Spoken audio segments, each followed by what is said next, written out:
Mark Twain's A Letter from Santa Claus.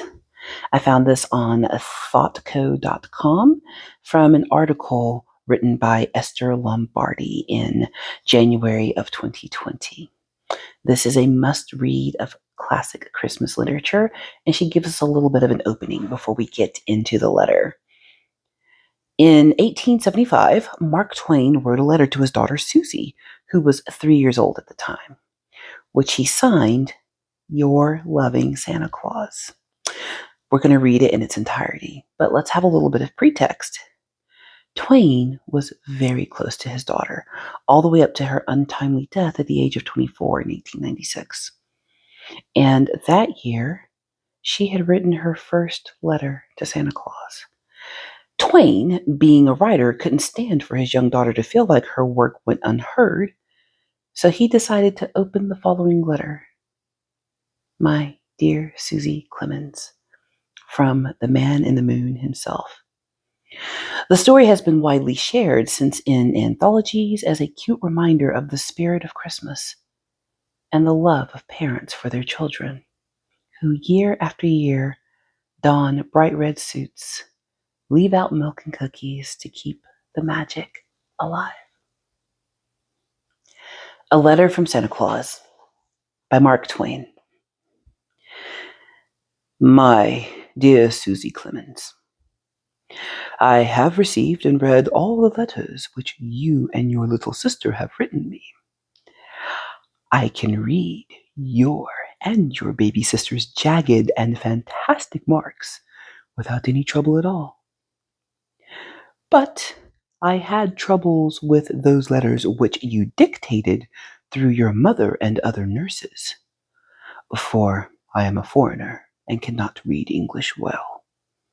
You will find that I made no mistakes about the things which you and the baby ordered in your own letters.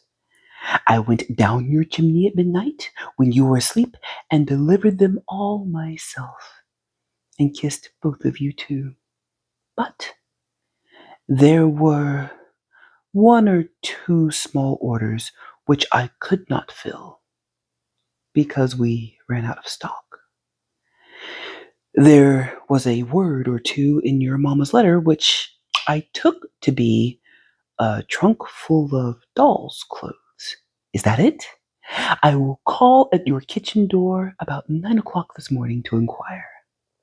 But I must not see anybody, and I must not speak to anybody but you. When the kitchen doorbell rings, George must be blindfolded and sent to the door. You must tell George he must walk on tiptoe and not speak. Otherwise, he will die someday. Then you must go up to the nursery and stand on a chair or the nurse's bed and put your ear to the speaking tube that leads down into the kitchen. And when I whistle through it, you must speak into the tube and say, Welcome, Santa Claus. Then I will ask whether it was a trunk you ordered or not. If you say it was, I shall ask you what color and what the trunk to be. And then you must tell me every single thing in detail which you want the trunk to contain. Then, when I say goodbye and Merry Christmas to my little Susie Clemens, you must say, Goodbye, good old Santa Claus. I thank you very much. Then, you must go down into the library and make George close all the doors that open into the main hall, and everybody must keep still for a little while. I will go to the moon and get those things, and in a few minutes I will come down to the chimney that belongs to the fireplace that is in the hall. If it is a trunk you want, because I couldn't get such a thing as a trunk down the nursery chimney, you know. If I should leave any snow in the hall, you must tell George to sweep it into the fireplace, for I haven't time to do such things. George must not use a broom, but a rag, else he will die someday. If my boot should leave a stain on the marble, George must not holystone it away. Leave it there always in memory of my visit. And whenever you look at it or show anybody, you must let it remind you to be a good little girl. Whenever you are naughty and someone points to that mark to which your good old Santa's boot has made on the marble, what will you say, little sweetheart? Goodbye for a few minutes till I come down to the world and ring your kitchen doorbell. Your loving Santa Claus, whom people sometimes call Man in the Moon. Hey friends, it's me, the Ebony Otaku, and the well-rounded holiday nerd. It's Christmas, so I thought it would be great to read just some Christmas stories. The Warhammer universe doesn't have much in the way of holidays, but why not just dig into some American classics and European classics that exist? Why not? You will find that the writing from long ago is so much different than modern English lit. I do a lot of English lit reading on my channel because I'm a fan of books and I like to share the things that I read and love. I read Warhammer books on the channel. I read a lot of books by female Asian authors because I really enjoy those stories and learning about the trials and tribulations and overcomings of people in other parts of the world and in time. But it's Christmas. It's a time to reflect. It is a time to mull over and think.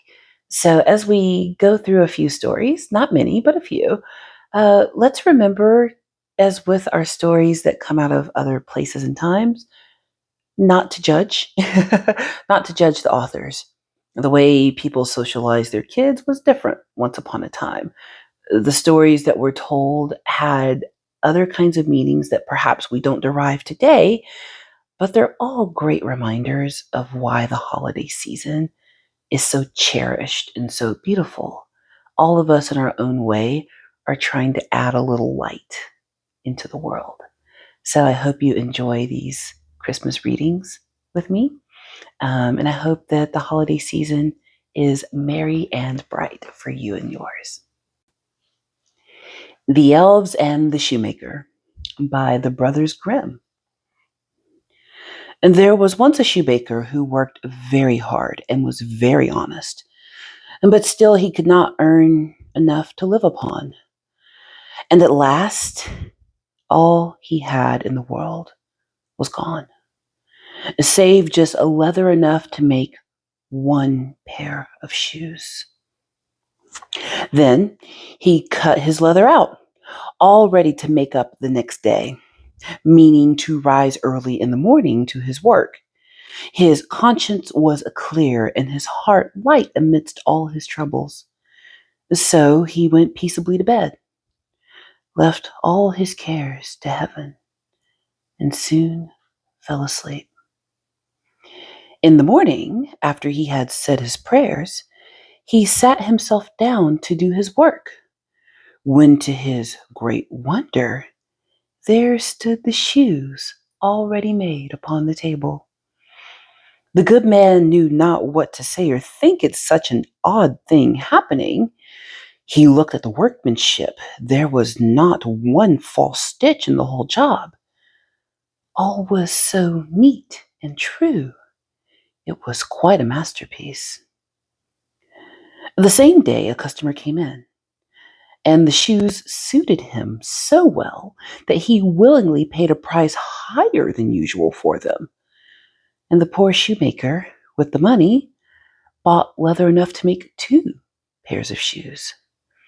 In the evening, he cut out the work and went to bed early, that he might get up and begin betimes next day.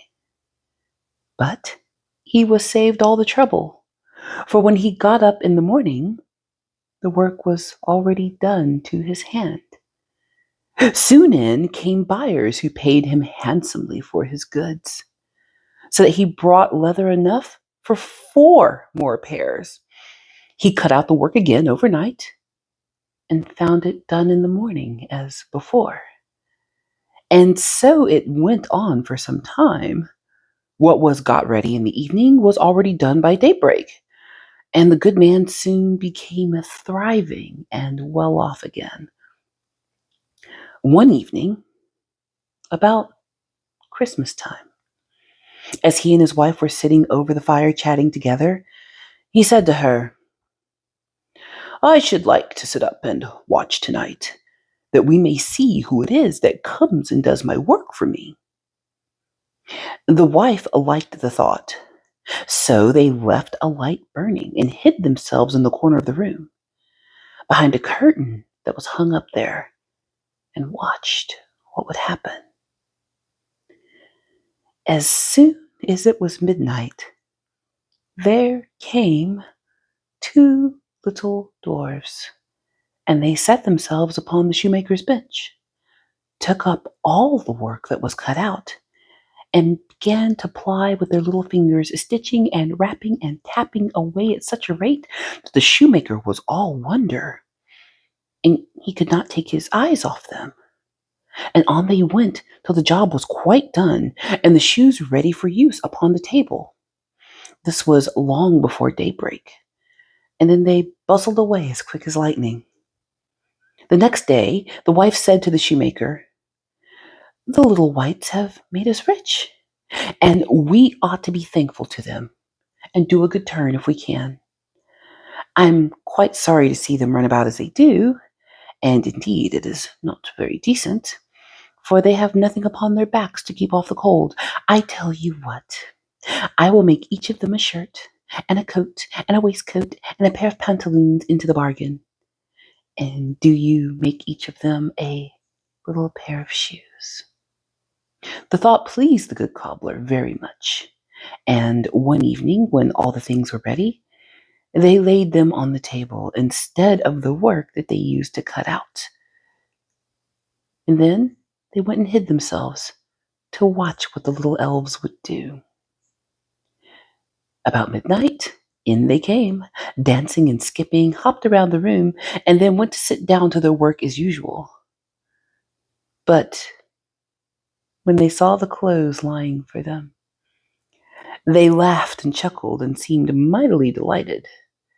They dressed themselves in the twinkling of an eye, and danced and capered and sprang about as merry as could be, till they danced out the door and away over the green. The good couple saw them no more, but everything went well with them from that time forward, as long as they lived. The Fir Tree by Hans Christian Andersen. Far down in the forest, where the warm sun and the fresh air made a sweet resting place, grew a pretty little fir tree. And yet it was not happy. It wished so much to be like its tall companions, the pines and firs which grew all around it. The sun shone and the soft air fluttered its leaves, and the little peasant children passed by, prattling merrily. But the fir tree heeded them not. Sometimes the children would bring a large basket of raspberries or strawberries wreathed on a straw, and set themselves near the fir tree and say, "Is it not a pretty little tree?"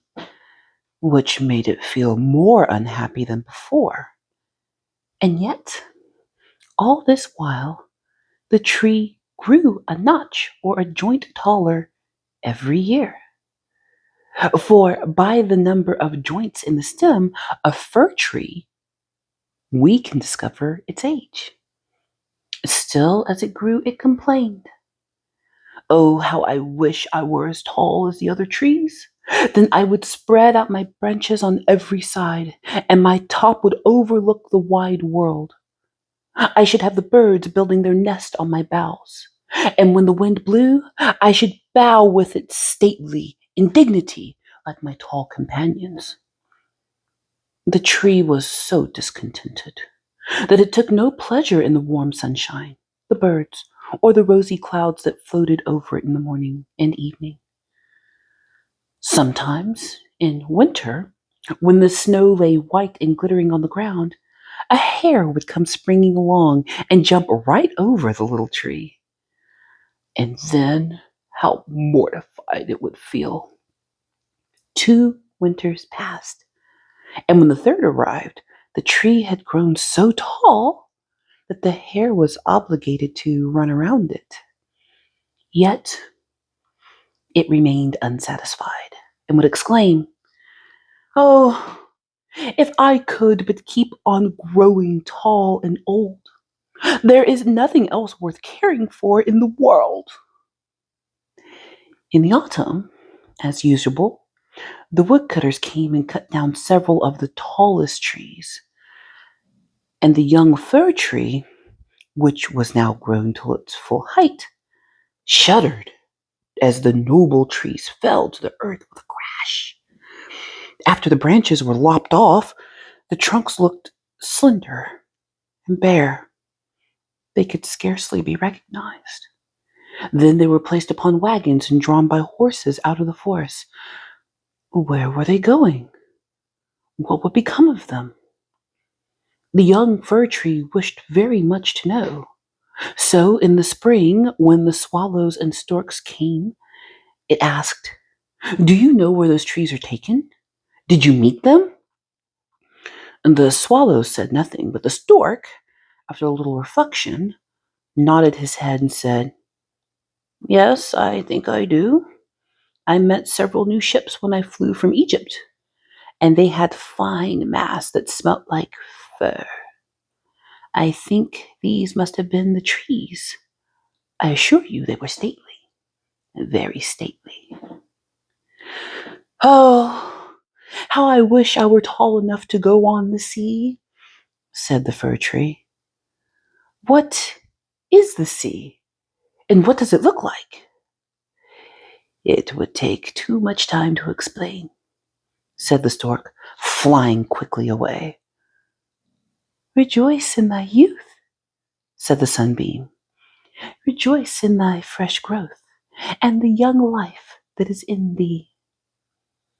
And the wind kissed the tree, and dew watered it with tears. But the fir tree regarded them not. Christmas time drew near, and many young trees were cut down, some even smaller than the fir tree, who enjoyed neither rest nor peace with longing to leave its forest home. These young trees, which were chosen for their beauty, kept their branches, and were also laid on wagons drawn by horses out of the forest. "Where are they going?" asked the fir tree. "They are not taller than I am. Indeed, one is much less. And why are the branches not cut off? Where are they going?" We know," sang the sparrows. "We have looked into the windows of the houses in the town, and we know what is done to them.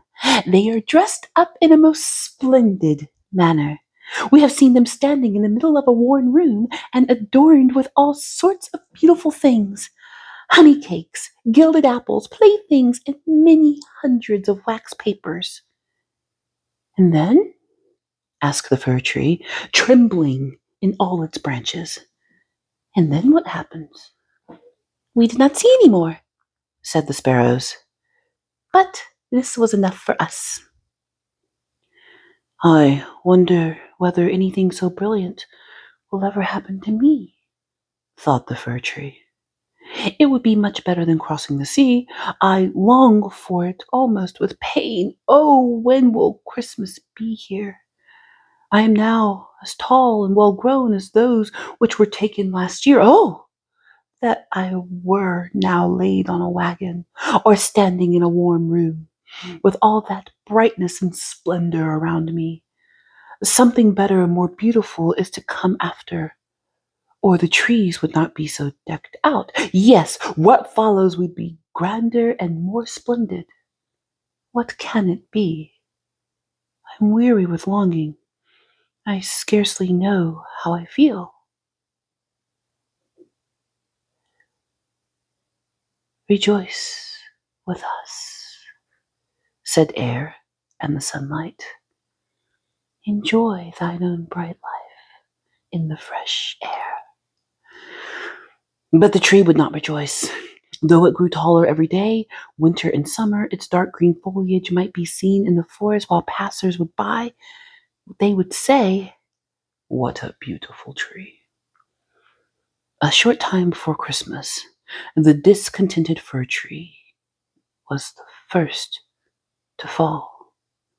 As an axe cut through the stem and divided the pith, the tree fell with a groan to the earth, conscious of pain and faintness, forgetting all its anticipations of happiness and sorrow at leaving its home in the forest. It knew that it should never again see its dear old companions, the trees, nor the little bushes and many-colored flowers that had grown by its side, perhaps not even the birds. Neither was the journey all that pleasant. The tree first recovered itself while being unpacked in the courtyard of a house with several other trees, and it heard a man say, "We only want one, and this is the prettiest." Then came two servants in grand livery and carried the fir tree into a large and beautiful apartment. On the walls hung pictures, and near the great stove stood great china vases with lions on the lids. There were rocking chairs, silken sofas, large tables covered with picture books, and playthings worth a great deal of money. At least the children said so. Then the fir tree was placed in a large tub full of sand, but green baize hung all around it, so that no one could see it was in a tub, and it stood on a very handsome carpet. The fir tree trembled. What's going to happen to him now? Some young ladies came in, and the servants helped them adorn the tree. On one branch they hung little bags of cut-out colored paper, and each bag was filled with sweetmeats. From other branches hung gilded apples and walnuts, as if they had grown there, and above, all around, were hundreds of red, blue, and white tapers, which were fastened to all the branches. Dolls, exactly like real babies, were placed under green leaves, and the tree had never seen such things before. And at the very top was fastened a glittering star made of tinsel. Oh, it was very beautiful. "This evening," they all exclaimed, "how bright it would be!" "Oh, the evening that was to come," thought the tree, "and the tapers lighted. Then I shall know what else is going to happen. Will the trees of the forest come to see me? I wonder if the sparrows will peep in the windows as they fly. Shall I grow faster here and keep on all these ornaments for summer and winter?" But guessing was of very little use. It made his bark ache, and this pain is as bad as a slender fir tree, as a headache is for us. At last the tapers were lighted, and then what a glistening blaze of light the tree presented. It trembled with joy in all its branches. That one of the candles fell among the green leaves and burnt some of them. "Help! Help!" exclaimed the young ladies, but there was no danger, for they quickly extinguished the fire. After this, the tree tried not to tremble at all, though the fire had frightened him.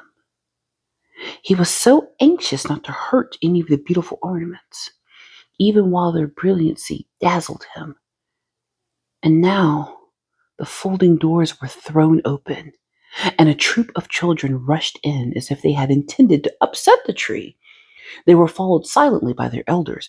For a moment, the little ones stood silent with astonishment. And then they shouted for joy till the room rang, and they danced merrily around the tree, while one present after another was taken from them. What are they doing? What will happen next? Thought the fir tree. At last, the candles burnt down and the branches were all put out. Then the children received permission to plunder the tree. Oh, how they rushed upon it till the branches cracked, and it had not been fastened with the glistening star to the ceiling. It must have been thrown down. The children then danced about with their pretty toys, and no one noticed the tree, except the children's maid, who came in and peeped among the branches to see if an apple or a fig had been forgotten. A story, a story, cried the children, pulling a little fat man towards the tree. Now we shall be in the green shade, said the man as he seated himself under it, and the tree will have the pleasure of hearing also. But I shall only relate one story. What shall it be? Avide or Humpty Dumpty, who fell down the stairs, but soon got up again, and at last married a princess. Avide, Avide, cried some. Humpty Dumpty, cried others. And there was a fine shouting and crying out. But the fir tree remained quite still and thought to himself, shall I have anything to do with this at all? But he had already amused them as much as they wished. Then the old man told them the story of Humpty Dumpty, how he fell down the stairs and was raised up again and married a princess.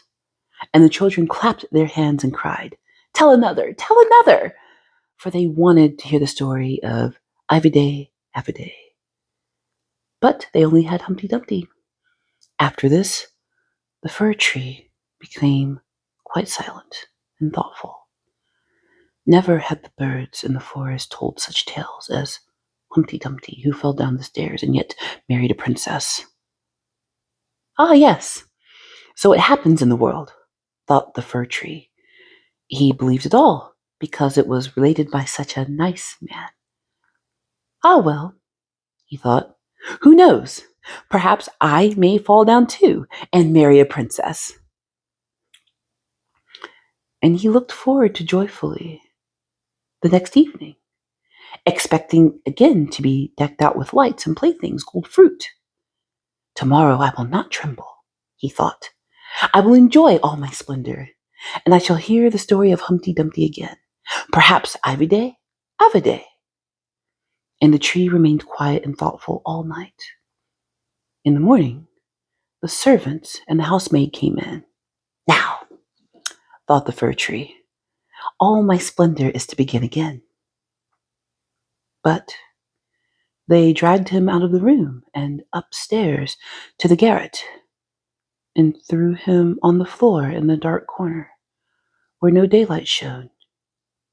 And there they left him. What does this mean?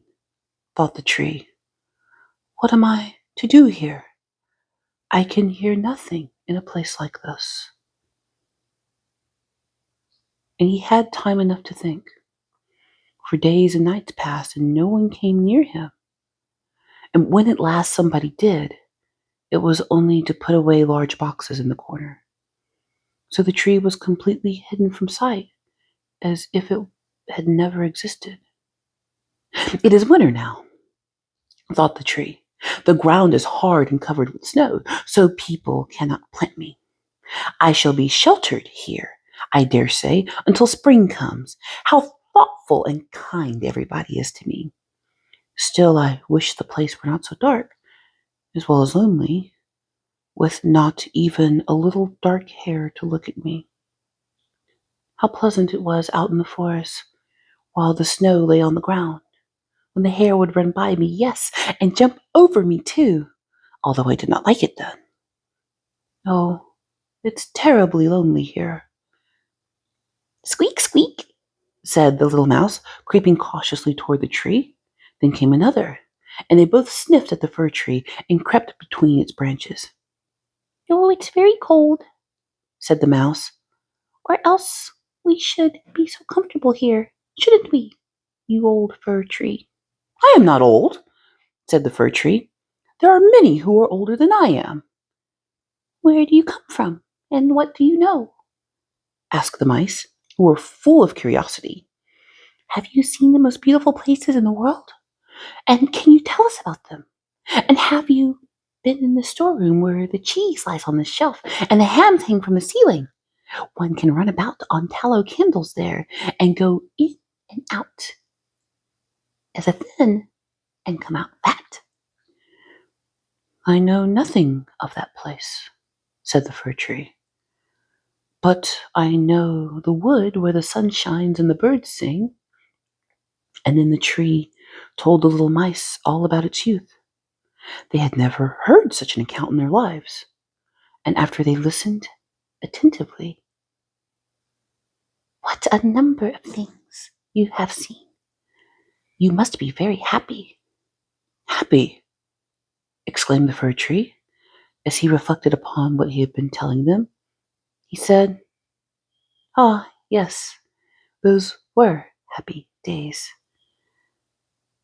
But when he went on and related all about Christmas Eve, and how he had been dressed up with cakes and lights, the mice said, "How happy you must have been, you old fir tree." "I'm not at all," replied the fir tree. "I only came from the forest this winter, and now checked in my growth." "What splendid stories you can relate," said the mice. And the next night, 4 other mice came with them to hear what the tree had to tell. The more he talked, the more he remembered, and then he thought to himself, "Those were happy days, but they may come again. Humpty Dumpty fell downstairs and yet married a princess. Perhaps I may marry a princess too." And the fir tree thought of the pretty little birch tree that grew in the forest, which was to him a real beautiful princess. "Who is Humpty Dumpty?" asked the little mice. And the tree related the whole story. He could remember every single word. And the little mice were so delighted with it that they were ready to jump on top of the tree. The next night, a great many more mice made their appearance. And on Sunday, 2 rats came with them. But they said it was not a pretty story at all. And the little mice were very sorry, for it made them also think less of it. "Do you only know one story?" asked the rats. "Only one," replied the fir tree. "I heard it on the happiest evening of my life, but I did not know I was so happy at the time." "We think it is a miserable story," said the rats. "Don't you know any stories about bacon or tallow in the storeroom?" "No," replied the tree. "Many thanks to you, then," replied the rats, and they marched off.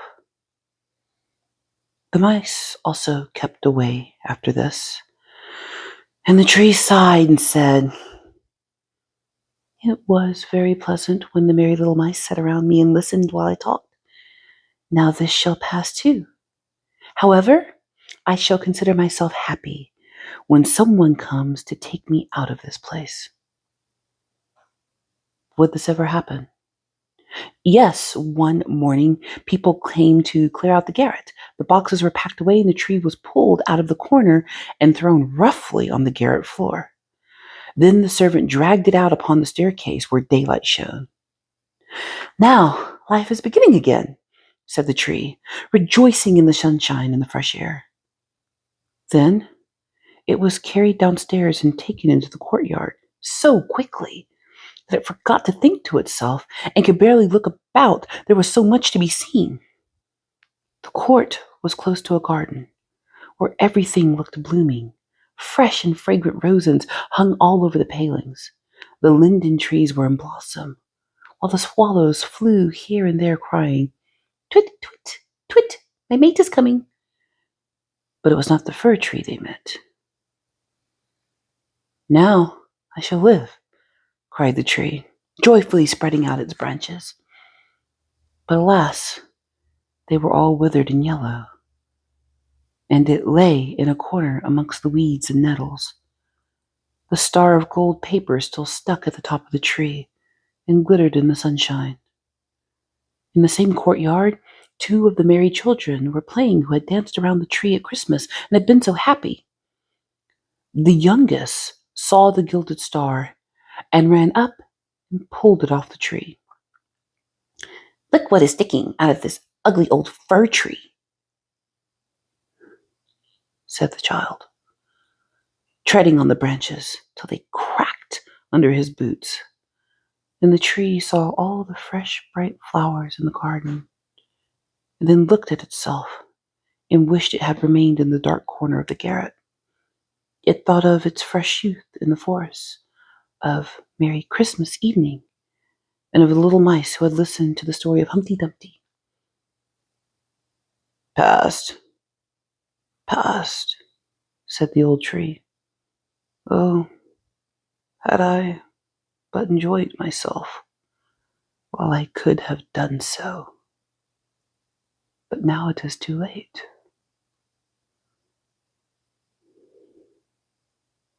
Then a lad came and chopped the tree into small pieces, till a large bundle lay in a heap on the ground. The pieces were placed in a fire under the copper, and there they quickly blazed up brightly, while the tree sighed so deeply that each sigh was like a pistol shot. Then the children who were at play came and seated themselves in front of the fire, and looked at it and cried, "Pop, pop!" But with each pop, which was as deep as a sigh, the tree was thinking of that summer day in the forest, and of Christmas evening, and of Humpty Dumpty, the only story it had ever heard or knew how to relate, till at last it was all consumed. The boy still played in the garden, and the youngest wore the golden star on his breast, with which the tree had been adorned during the happiest evening of its existence. Now, all was past. The tree's life was past, and the story also. For all stories must come to an end at last. I hope you enjoyed the reading of these 3 Christmas stories, especially that last one. You know, these moments that matter, that happen throughout the year, throughout our lives. Yes, we all have stories. You have a story and your story matters. I have a story. My story matters. But even if there are things in our past that perhaps we wish weren't there, be grateful for the moment that you have, because there's somebody who doesn't have this moment anymore. During the holiday season, hold your loved ones close and treat yourself to a little bit of joy and jolliness while you still can. Have a Merry Christmas, Happy Holidays, Happy New Year, and I look forward to seeing you in the next one.